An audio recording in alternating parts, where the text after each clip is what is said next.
Hello, hello. We might have a small group today. I don't know what we got, but I'm sure everybody's at home at the edge of their seats watching our stream uh, on YouTube. We'll see. Awesome. We'll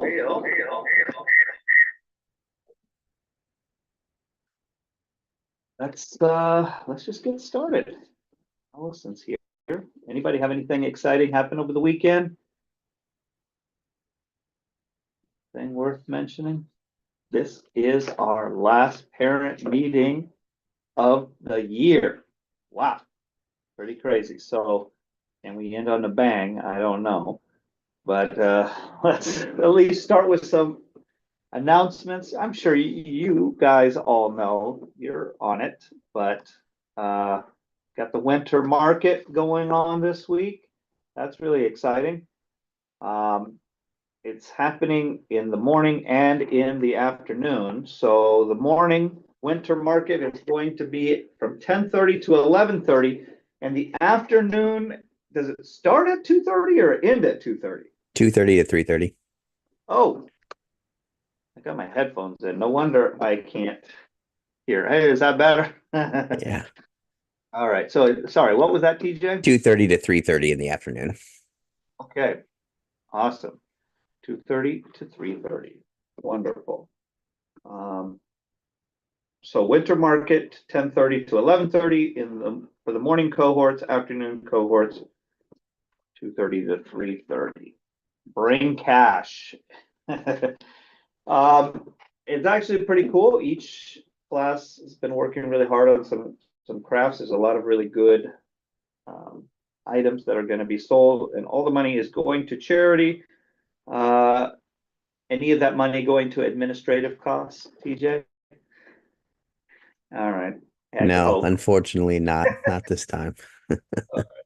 So bags of love for the Lowell campus and Street Dog Hero. Is everybody familiar with Street Dog Hero?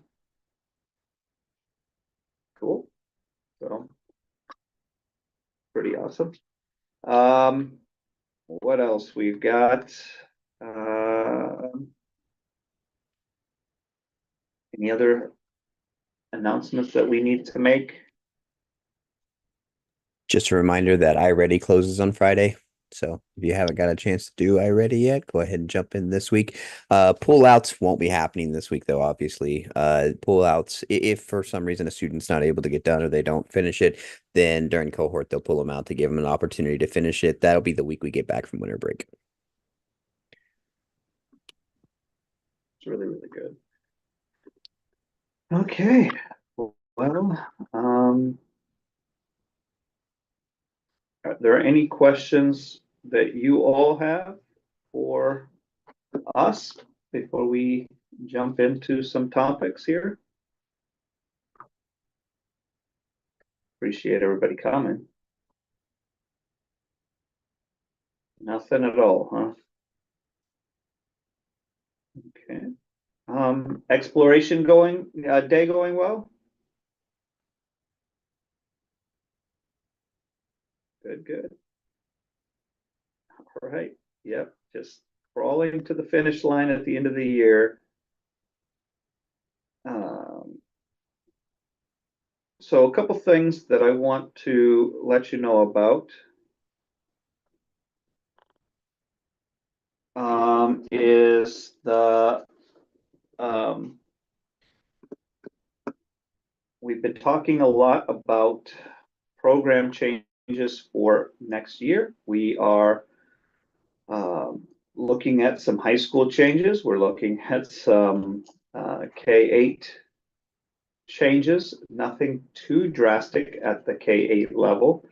Um, and I just wanted to make sure that everybody had an opportunity to chime in because as we get into the new year, we are going to hit the ground running trying to prepare for these different changes. So for high school, uh, the changes are that we are moving our SASs all to the Lowell campus area.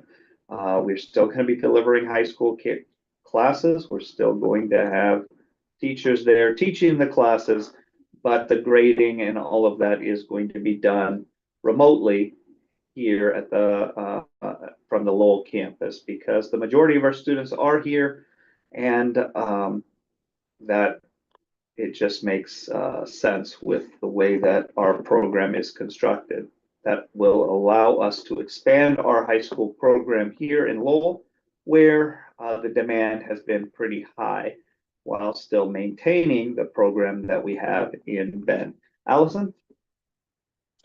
This has nothing to do with what you're talking about yet, but it maybe kind of will. I am curious what the bottom line answer is on what the purpose of the pacing guides are. I've asked a couple of people around and I get a different answer from everybody. And I was thinking about it as this change is implemented in taking screenshots of the work that the kids are doing for K-8. Like what's the purpose of the pacing guide? Because it doesn't, yeah. So if you can answer that for me. I think this would be a really fun game. I'll put TJ in a breakout room, then I'll answer the question, and then we can bring TJ out and he can answer the question, and then we'll see if we're compatible. No, I know how I would answer, but I will give TJ first crack at this thing, unless you want me to go first, TJ. Either way. Well, pacing guides have been around for a very long time. Ben, I'll let you answer, and then we'll tell me how far off I am. Yeah. Okay. Pacing guides are different than work samples, and I know that you were mentioning taking a picture and things, and I don't know if you guys are taking pictures of the actual pacing guide, but we recently have it so that we're putting it into the portal. At the end of the day, the reason for the pacing guide is because at the K-8 level, we are tracking student progress so that we know what it is that you are doing with your curriculum and what your generic plan is on what you hope to accomplish over the course of those 9 weeks, the quarter. And that way, in the past, what we've had is we've had students that have gone a long time, who maybe haven't done the work that they were hoping to do, and then we're so far behind that it was very hard to catch them up. And there was a disconnect between the LC and the student not always knowing where the student was supposed to be at, what they were doing, what the parents were hoping to accomplish with the curriculum. This gives our LCs a quick snapshot on where the family is hoping to be, and so then they can talk to the student and see if they're plugging along with the pace that the family has indicated that they want to go.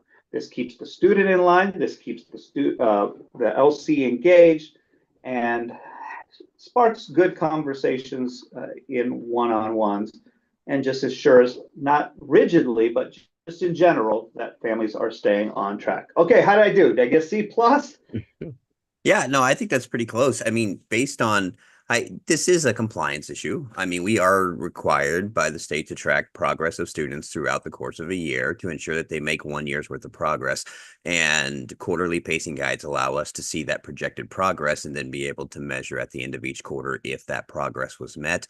The writing samples allow us to see what's actually happening at home and give us information that is indicative of the student's performance on said curriculum and how it's going, and this to help us measure if there's learning gaps. But ultimately, we do have to track student progress throughout the year on their curriculum to ensure that we are completing a year, and the pacing guides allow us to track that information and see if each quarter we're pacing out and hitting the goals that are being set for that pacing. We do try to make it as easy as possible. There are standard pacing guides that allow you to move at a standard rate, which would be roughly 25% of your curriculum per quarter. And so that is ultimately the goal, but some people move faster. it also allows us to have a conversation because like we have students right now who have said, hey, I want to get into high school early or finish early. And so I want to pace 2 years over the course of one. And so their pacing is much faster than others. And it allows us to track that goal and see if they're able, if they are moving at the rate they should to be able to accomplish that goal. And so yeah, pacing exists for us to be able to measure student progress and be able to have a conversation about what the expectations are for, for student progress throughout the year. How different is that from previous answers that you've had? Some of it the same, some of it different. I've heard that it's a state requirement. I've heard just fill it out at the beginning of the year. It doesn't really matter. Never look at it again. It doesn't, who cares? And this runs the gamut from teachers to employees to parents. Yeah. So I'm just trying to figure it out as these changes are made. It's like, okay, so we're adding another thing, but is there room for replacement of something else so that we're not just adding more what could be deemed as more work weekly on a regular basis versus quarterly? Though I'm happy to not have to do the projects, especially for curriculum that doesn't naturally give projects to, so I'm not having to spend more time trying to create things. But I just wasn't sure what the real reason was because I had received so many different answers. And even from LCs, I've had one LC that said, yep, I want to know what the lesson is and I want to know what the name of the lesson is so that I can know what your student is doing. And I've had another LC that said, just give me the number, doesn't matter. So there's so many different stories that I've gotten. I really wasn't sure how those played into the way things are moving forward and if there was something that was adaptable to work. But if it is truly something that is meeting a state requirement, Well, to have it. Interject here because I really want to make sure that we're very careful about this. Is because we're saying two different things. Is this a state requirement? And the answer is no, it is not a state requirement. But then what you just said, I do agree with. This is one way in which we are meeting a state requirement, which is tracking student progress. So there are other ways that we could do it. This isn't necessarily the way that we have to do it. Yes, But, I mean, we could, Ben, I just want to jump in on that. I mean, one way that other schools do it, for instance, is they require assignments turned in every week that are then graded and get feedback on them. Like you have to turn in your curriculum and it gets reviewed and then you get feedback on it. So all of the work you're doing at home would have to be submitted for review. That's one way that other schools do it. They require you to submit all the assignments from your curriculum. They get reviewed and then you get scored on those. That would be, for instance, another way that it could be done, which is not something that we've typically gravitated towards at all in the past at the K-8 level, but obviously at the high school level, that does happen. Well, and I guess the other question that kind of ties into this is in a perfect world, yes, you stay on pace with a pacing guide, but sometimes depending on how you enter it or you don't enter it, you can be ahead, you can be behind. And so I guess what are the ramifications? Are there any ramifications if, say, you said, I'm going to do lesson 1 through 9 in the first quarter, and you get to the end of the quarter and your kid really loved what you were doing, so you jumped to lesson 13, you were done with lesson 13 by the end of quarter 1. So then you put in 13. I mean, are there any ramifications to your pacing guide not just being in numerical order going through? Or do you really want to see where you are, even if it's different than what you said it would be at the end, end of each quarter? I've had other people tell me, just put it in for the whole year, submit it, and when time comes, it'll be ready, and you don't even have to pay attention to it again. Yeah, I mean, realistically, so it has to be approved each quarter by the LC. And if you're not on pace, then the LC would reach out and say, hey, you're not on pace right now. We need to redo this next quarter so that we make sure we get you far enough to get back on pace. Now, as far as like, can we do 1 through 9, 13, 17, 24, and 27 this quarter? Those lessons, because they go better with what we're doing at home, but it's still going to get us 25% of the way through the curriculum. Yeah, of course. I mean, that those conversations would happen with the LC, and you could fill that out, and then the LC would go in there and see that and approve it. But yeah, if you're off pace, then what typically would happen is the LC would reach out and say, hey, you're not quite on pace. We're this far off this many weeks, and they may be talking about adding extra support and seeing how they can get extra support to keep them on pace. But that at least ideally that's what should be happening. So Yeah, so hopefully sort that's of it helpful. is, if they're ahead, that isn't a problem. Behind could be a problem. But it isn't a rigid pacing guide in the sense that if you're not following it to the letter every single day, because things do happen, but it is a way for us to determine, like, are you getting off from the plan, which over time is going to compound that problem where the student is getting farther and farther from reaching that goal.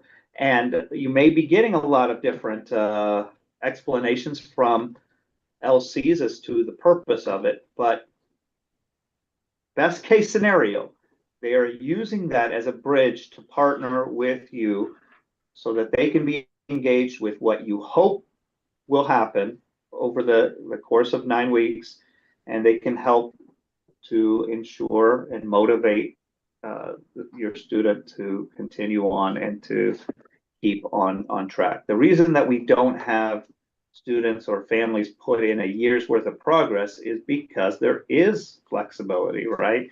Where some things do come up, and over time, that pacing can just get off a little bit. And it just makes sense that every 9 weeks you would review, okay, where am I actually at, ahead or behind? What am I looking at doing for this next 9 weeks? For a lot of people, that may feel like just another hoop to jump through, but it can be a really positive exercise of just, okay, let me just think about where I want to be 9 weeks from now, knowing that at the end of the year, hopefully I will have covered everything that I need to cover. Yeah, it's hard, right? Because there are families at Bridge Charter Academy that are in so many different situations.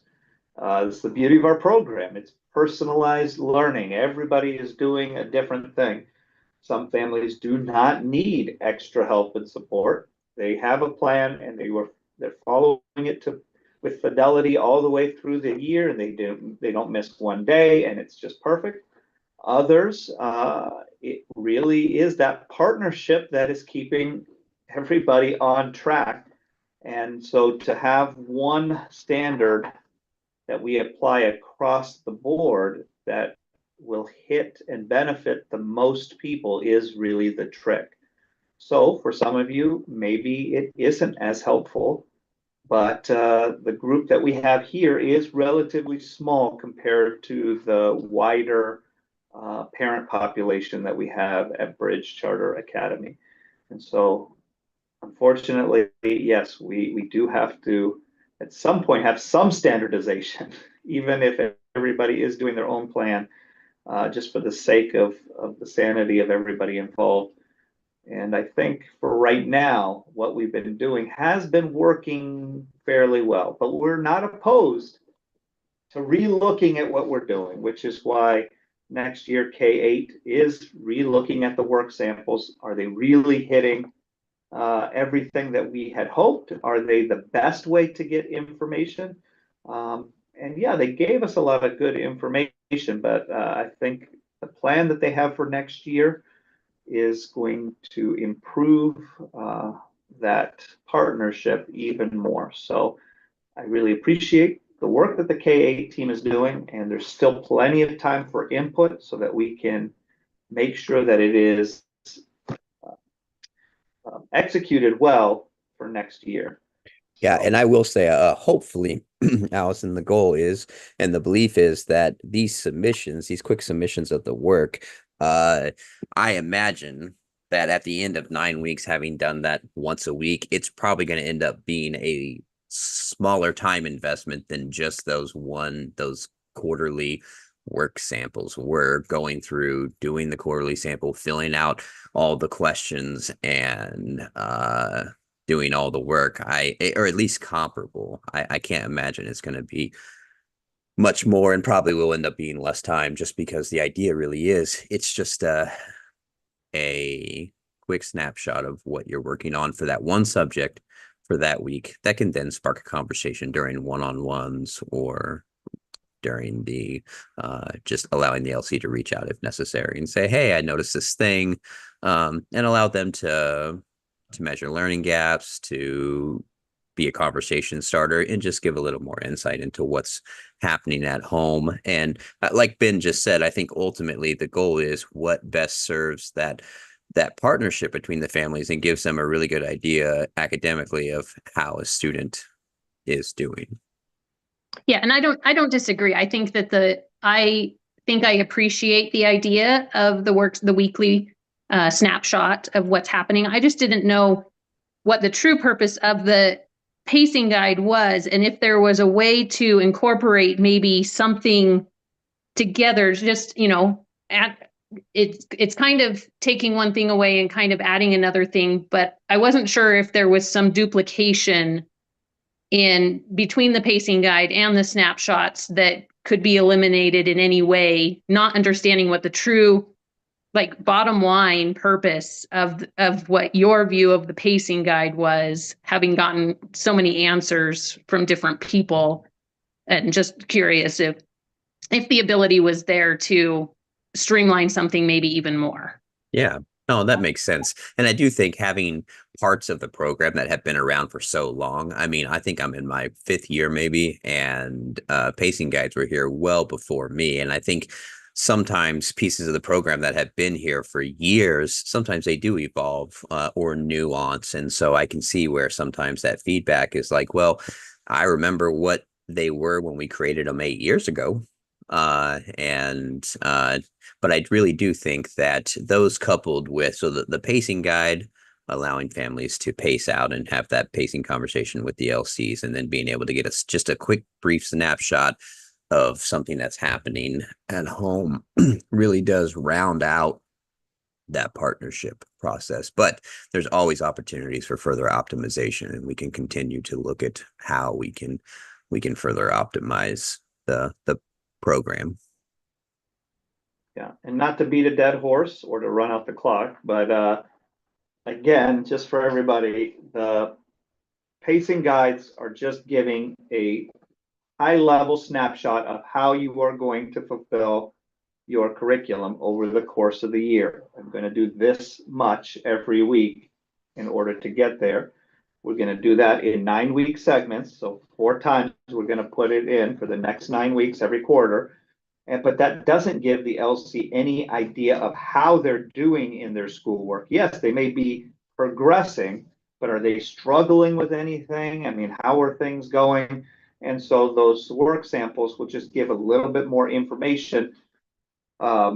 Pacing guides, high level, work samples, zero it down to, okay, what happened this week in math? Oh, okay, here's a snapshot of that. And those 2 pieces of information are different.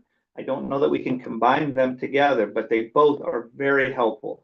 That combined with what we get with assessment data with iReady and observations within cohort really do give meaningful feedback for our teachers to know what is happening at home. But what I want to know is, for parents, is there still something that we can do better to give you a snapshot of what is happening on our end? Because it's not just about, okay, you give us information and then we will give you nothing in return. is there something that we can do better to help you to have an idea of what's going on in cohort or with the one-on-ones or any parent information that you would like from our teachers? It's Alon. I'm glad you brought that up because I was going to indicate that all the things that are required for the parents to share, but an equal amount of things are not required for the LCs to share. We were in a situation in our 3 through 5 last year where our LC at Bend did share information about what they learned maybe last, like at the beginning of the month, what did we do last month? What's coming up? And then also she did do kind of like a pacing guide. It was sort of, it wasn't on the pacing guide portal, but it sort of looked like a pacing guide. So she kind of had an idea of what she was going to be doing, which I mean, makes sense. We're planning it out. I'm guessing the LCs are planning it out too. We're not just all, going, today's Monday. But we have some sort of plan. So it's nice to see what they are planning for the year as well, or the quarter or what have you. And I really loved hearing what the students did complete, what they did kind of touch on, because it's fun to know. And sometimes we don't get the information from our student. Yeah, that's sort of it'd be an interesting idea, a 9-week pacing guide, high level, that could change, similar to what parents give, every quarter. I think last year LCs did do that, and some of them are still trying to do it. Some things did change this year, and so when a new LC comes in or something changes, they may be making them just a few weeks ahead of time that first year, and then after that, you have it set and you're able to put it out. But yeah, Sarah Lee does a great job of writing a newsletter. Several LCs actually even give you each week an at a glance of what we're covering in cohort. And this is what we're expecting. And so we do try to have that level of communication there. And if families reach out and want to know, like, hey, I'm very interested. I think, Elon, you were the one who kind of initiated that, because it's like, well, we would like to pair, this quarter you're working on this, and we were thinking about working on it later in the year, but we're going to move this to the same week so that we can pair them together. What you're working on in cohort, we can also work on here and at home. And so I think that's a really good example of that partnership. Yeah, it's actually kind of nice because the reason too I bring it up is because during the one-on-one, I'm taking a couple minutes of that one-on-one time with my students LC, because we're just kind of like touching base on, okay, what's coming this year is, like what's coming. And this is the kind of writing that we're going to be doing at home. And then the LC is like, oh, we're going to do that too. And I'm like, okay, I mean, I'm not opposed to them doing 2 examples of like, narrative writing or informational writing or whatever. It's just that, like, if I can't pull it out of my student at home, at least I know it's going to get done at LC. I mean, at cohort, and then we could like maybe do something else similar, but that's just a little bit of a change. And that kind of helps also, because they're here with us for 4 days a week at our house, more than that, but for school. And then, like 1 day a week with the LC. So if anything is being done there, it's nice to know, so that I'm not like trying to like pick them up off the floor crying and back into their desk to do work. I'm sorry, I'm just joking, of course, but you know what I mean. Oh, absolutely. Wonderful. Well, here we are, the end of another meeting and the end of another calendar year. So the next 2 weeks, there is no parent meeting. We will start up again in January after school starts, and we'll see what kind of fun we can get into there. Any last words, thoughts? Yes, Carolyn. Hi, I just wanted to give a reminder that I will be calling and emailing this week if your kiddo needs updates to immunization records. My first report to the state is due about a week after we come back from Christmas break. So make sure if you're getting any communications about immunizations that you are responding as soon as possible, because we would like these to be back by the end of Christmas break, so we're not struggling to get everyone's records on track. All right, wonderful. Yeah, so it's that's fun every year, but we'll get there. Thank you guys so much. I really appreciate you showing up week after week and engaging. I know some weeks are more engaging than others and topics are more relevant than others, but the feedback is very, very, very helpful. So hang in there and we will see you in the new year.